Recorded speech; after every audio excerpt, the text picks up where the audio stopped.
مشعل راہ طریقت اعلی حضرت آپ ہیں، اور امام اہل سنت اعلی حضرت آپ ہیں۔ نجد میں ہے آپ کی ہیبت سے برپا زلزلہ، قاطع الہاد و بدعت اعلی حضرت آپ ہیں۔ صدیوں میں دیکھا نہ کوئی آپ سا روح رواں، نازش اہل قیادت اعلی حضرت آپ ہیں۔ ہم نے دیکھی آپ میں حقانیت کی روشنی، ہم نے دیکھی آپ میں حقانیت کی روشنی، سایہ عشق و صداقت اعلی حضرت آپ ہیں۔ ہم نے دیکھی آپ میں حقانیت کی روشنی، سایہ عشق و صداقت اعلی حضرت آپ ہیں۔ درمیانے کفر و ایمان آپ ہیں خط جلی، جلوے شان عدالت اعلی حضرت آپ ہیں۔ آپ کا نام محمد اور آپ کے دادا جان آپ کو احمد رضا کہہ کر پکارتے تھے، لہذا اسی نام سے مشہور ہوئے۔ آپ کی پیدائش 10 شوال المکرم 1272 ہجری بمطابق 14 جون 1856 عیسوی بریلی شریف کے محلے جسولی میں ہوئی۔ امام احمد رضا خان رحمت اللہ تعالی علیہ شمالی بھارت کے شہر بریلی کے ایک مشہور عالم دین تھے۔ آپ کا تعلق فقہ حنفی سے تھا، اور آپ نے صرف 1 مہینے میں قرآن پاک حفظ کیا۔ امام احمد رضا خان کی وجہ شہرت میں سب سے اہم آپ کا حضور صلی اللہ تعالی علیہ وآلہ وسلم سے والہانہ عشق تھا، اور اسی عشق میں ڈوب کر آپ نے پیارے آقا صلی اللہ تعالی علیہ وآلہ وسلم کی شان میں جو کچھ لکھا وہ اب نعتیہ مجموعے خدائق بخشش کی شکل میں موجود ہے۔ اسی لیے آپ کو حسان الہند کا لقب بھی دیا گیا۔ اس کے علاوہ آپ نے مختلف عنوانات پر کم و بیش 1000 کتابیں لکھی۔ آپ کی مشہور تصنیف فتاوی رضویہ کے نام سے موسوم ہے، جو آپ کے ہزارہ فتاوی کا ضخیم علمی مجموعہ ہے، جو 30 جلدوں پر مشتمل ہے۔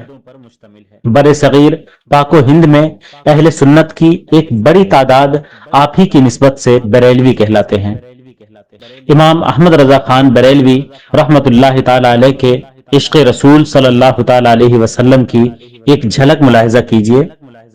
ایک دفعہ اعلی حضرت علیہ الرحمہ مجلس میں محو گفتگو تھے کہ حضرت قبلہ نوری میاں علیہ الرحمہ نے عرض کی کہ جناب، ریاست نان پارہ کے نواب چاہتے ہیں کہ آپ ان کی شان میں کوئی رباعی یا شعر لکھ دیں تاکہ رہتی دنیا تک ان کے بھی ڈنکے بجتے رہیں۔ میرے رضا نے قلم اٹھا لیا۔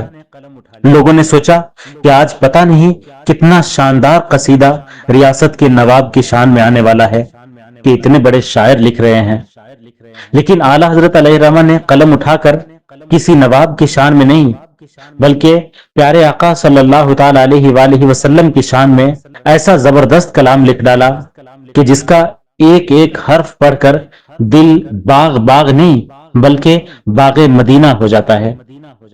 میرے رضا نے قلم اٹھایا اور یوں لکھا، وہ کمال حسن حضور ہے کہ گمان نقص جہاں نہیں، یہی پھول خار سے دور ہے، یہی شمع ہے کہ دھواں نہیں۔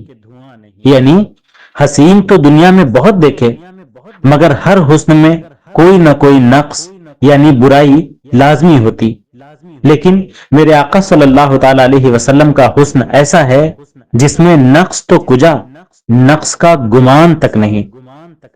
پھول تو بہت اچھے لگتے ہیں لیکن ان میں لگے کانٹے کسی کو نہیں بھاتے، ایسے ہی شمع بھی بہت بھلی معلوم ہوتی ہے لیکن اس کا دھواں پریشان کرتا ہے، پر مدینے والے آقا صلی اللہ تعالی علیہ وآلہ وسلم وہ پھول ہیں جس میں کانٹا نہیں، وہ شمع ہے جو دھوئیں سے پاک ہے۔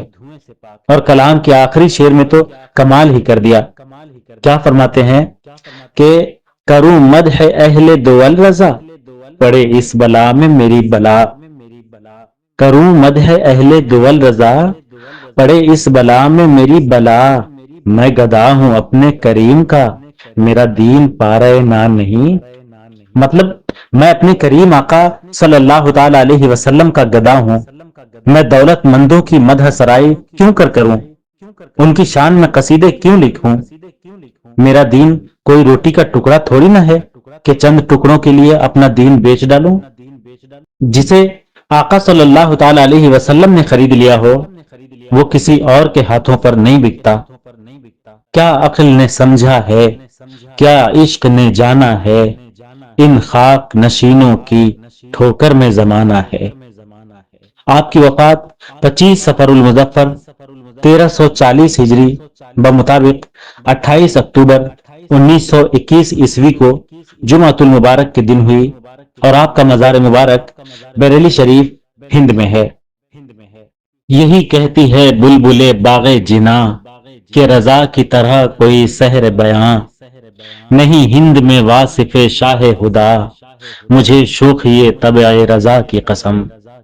دعا ہے کہ اللہ رب العزت آپ کے مزار مبارک پر کروڑوں انوار و تجلیات کی بارش کرے اور آپ کے صدقے ہماری مغفرت ہو، آمین یا رب العالمین۔